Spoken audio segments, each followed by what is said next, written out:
In this video, I'm gonna share how to build systems in your business so certain parts of your business can run efficiently and without you. You ready? Let's go.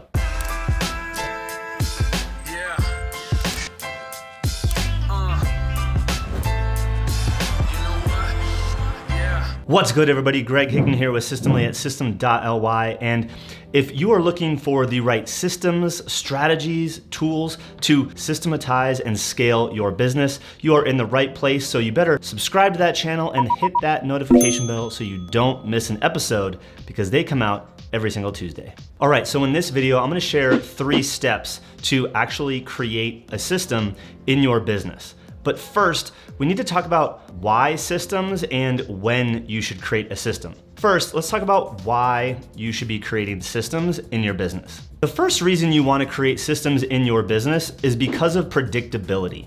Now, when I say predictability, I mean, that's essentially what all of us want in our business, right? We want to be certain that it's going to grow. We want to be confident that when we go on vacation, that things will continue to run, that things actually continue to grow, and that each and every piece and person within the company doesn't need to come back to me as the owner or you as the owner in order for things to get done. So if you want more predictability in your business, you need to start looking for opportunities to create systems in each and every department of your business. And there are really 4 core areas of your business, right? We have the marketing division of your business, right? How you connect with leads, connect with prospects in your marketplace. Then you have the sales division, which is how you convert those prospects into clients. Then you have fulfillment, which is the 3rd core pillar of your business, which is delivering on what you just sold those clients.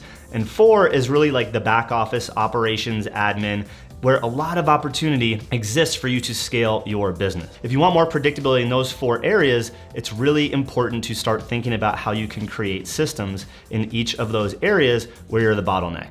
The second reason to create systems in your business is efficiency, right? First, we're looking for predictability so that we know that we're going to achieve specific results and outcomes every single time, but we also want to do it with the least amount of waste, right? There's a lot of things that you're probably doing right now in your business that you probably shouldn't be doing, that you can delete, that you can defer, or you can delegate to somebody else. In order for you to delegate something to somebody else so that it actually gets done in the predictable way, we need systems, right? And if someone can take a system that you hand them and show them the process for, the results come out exactly how you want without you having to do it. The third reason you want systems in your business is because it creates leverage for you, the owner, right?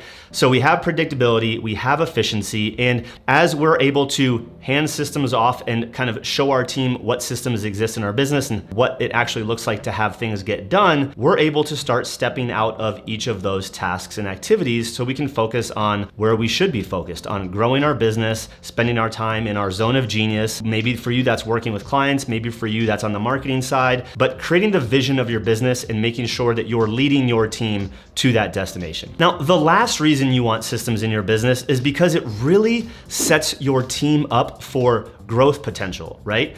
If you have, say, an assistant in your business and they've been with you for a few years and they want to, grow within your company and you want to promote them, they've probably learned a few things that the new assistant is going to need to know how to do. In order for your assistant to go get promoted to whatever the next role is, your assistant needs to be able to clearly communicate and train the new assistant that's coming in to replace that role. What better way to do that than creating systems for how that assistant is supposed to operate and achieve the results and outcomes that is desired for that role. In our business, and I know a lot of our clients' businesses, if someone on the team wants to get promoted, they need to be able to train and onboard someone to replace them in their role, which means they need systems to be able to hand off a process, a playbook, which we're gonna be talking about in a minute, so that they can teach someone else to be them in their role so they can move up to the next one. 2 books that have been really impactful for me and our team around building systems are E-Myth Revisited and Work the System. I put a link up here if you click the box up here to take you to another video we did breaking down our top books and why we love them, all around how to systemize your business. So when you're done watching this video, be sure to check that one out. All right, so now we know why we want systems in our business, the benefits benefits of having systems in our business, but let's talk about when to create systems, because here's where I see a lot of people go wrong. They try to create a system for everything in their business and documentation, SOPs all over the place. We were guilty of this too, to be honest, in the beginning. We had thousands of documents that we never really looked at because we wanted to have everything that we did in our business documented and systematized in some form of procedure. But the reality is you really need to systemize key areas of your business. I wanna share 3 questions that you should ask to understand when you should actually create a system in your business. And I wanna give a shout out to Ari Meisel, mentor of mine over at Less Doing. He shared these 3 questions. So the 3 questions you need to ask to determine if you need to build a system are, number 1, does this task or activity take more than 5 minutes? If it's something that takes more than 5 minutes, likely you're gonna wanna create a system for it. Question number 2 is this a task or activity I'm going to have to do more than once? Again, if you're gonna be doing this thing over and over again and it always takes more than 5 minutes, kind of a sign that we're gonna need to create a system. And question number 3 to ask yourself is this task or activity something that I personally don't like doing or that I know somebody else in the organization could and even should be doing? Now, if the answer to any one of those 3 questions is a yes, you're gonna wanna create a system, all right? So ask yourself those 3 questions. If you go through a task in your day or an activity in your day, stop and say, hey, does this take me more than 5 minutes? Is this something I'm gonna do again or more than once? And is this something I don't like doing or someone else should be doing? Any one of those, if they get a yes, you're creating a system. All right, so let's talk about how to build a system in your business. I'm gonna talk about 3 stages or steps rather that you should move through when creating a system in your business. So if we had just said yes to any one of those things, we're sitting in front of an activity that we know is more than 5 minutes, we do more than once, and we don't like doing, all right? So how do we create a system? The first part, as the owner, or if this is someone else in your organization, the person who was doing the thing that we need to create a system for, we want them to capture it. See, a lot of people think that we create systems out of thin air, when the reality is systems are most likely already in your head. So we just need to get them out of your head and captured. So how do you capture them?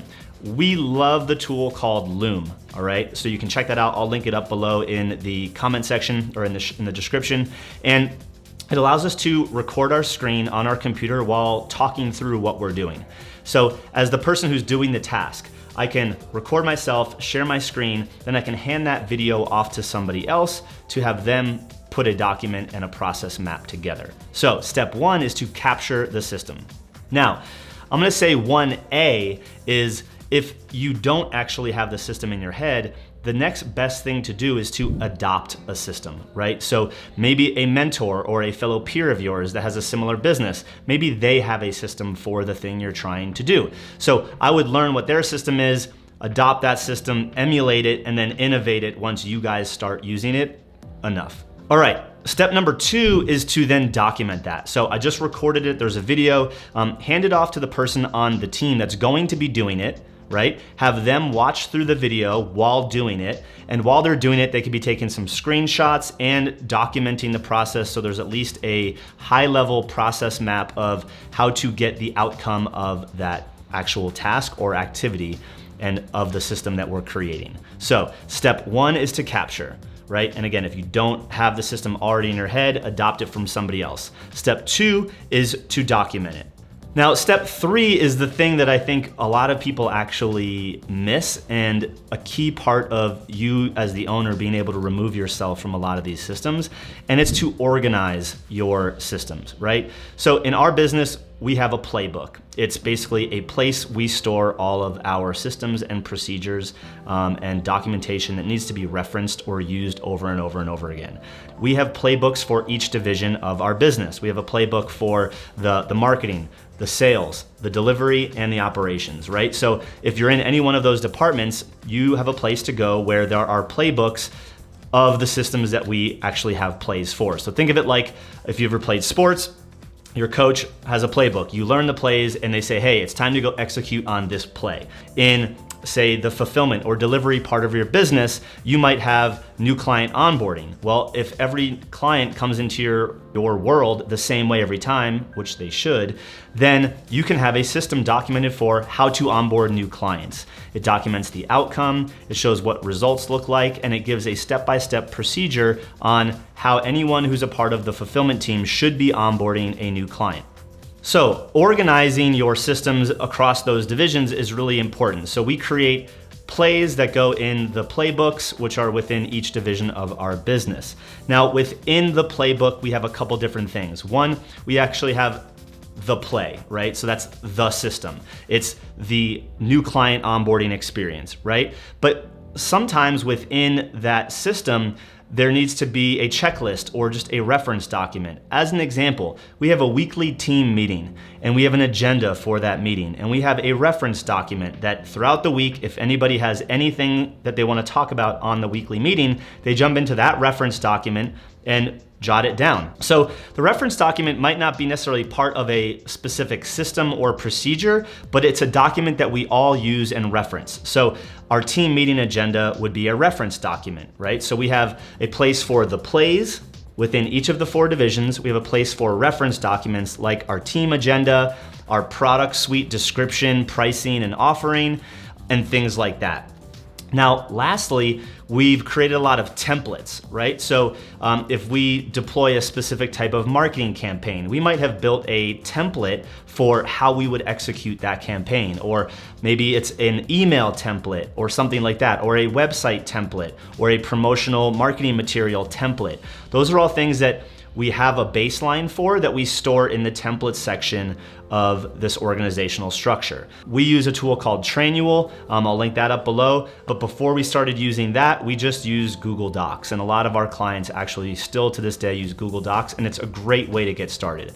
So within Google Docs, there's a few folders where we organize all of the plays within each division. We organize all of our reference documents, and we organize all of our templates. So those 3 steps again: 1, capture the system, right? Use a tool like Loom, hand that off to somebody else that's actually doing the task, have them go through the video while doing the task to see if you've captured it correctly.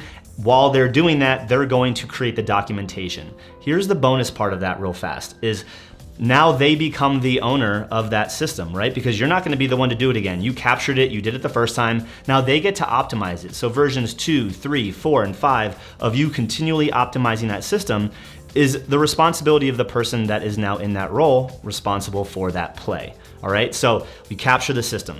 2 is we document it, right? Now the person doing it is the one that documents it, and that is gonna be an iteration each and every time they continue to optimize and make that process more efficient. Number 3 is organize those systems, the plays within your playbook, and all of the references and templates that you might be using on a day-to-day, month-to-month cadence of operating your business. So I hope this was helpful to get you started with creating systems in your business. You know why, when, and how to get started creating systems in your business. Don't go crazy trying to create systems for everything. Look at what you do on the day-to-day basis and ask yourself those 3 questions to make sure that it's a system that should be created. If so, just follow those 3 steps. Now, what I want you to do first is to comment down below which of these tips was the most helpful for you when it comes to thinking about how and when to create systems in your business. 2, if you like this video and you haven't already subscribed, go do that now. Click the subscribe button, click the notification bell, and we'll see you back here next time. Or check out some of the other videos on our channel right now, all about how to systematize and scale your business. And lastly, if you're in a position where you're stuck and you can't scale your service business, whether it's an agency or consultancy, and you want a new scalable stream of revenue, you wanna end scope creep and kill those proposals, let's chat. I'll put a link below this video in the description where you can schedule a call to speak with myself or someone on our team about how we could potentially help you scale your business. There's also a free training down there as well, breaking down our method for systematically removing you as the bottleneck of each part of your business. So I hope this was helpful. Chat soon, take care.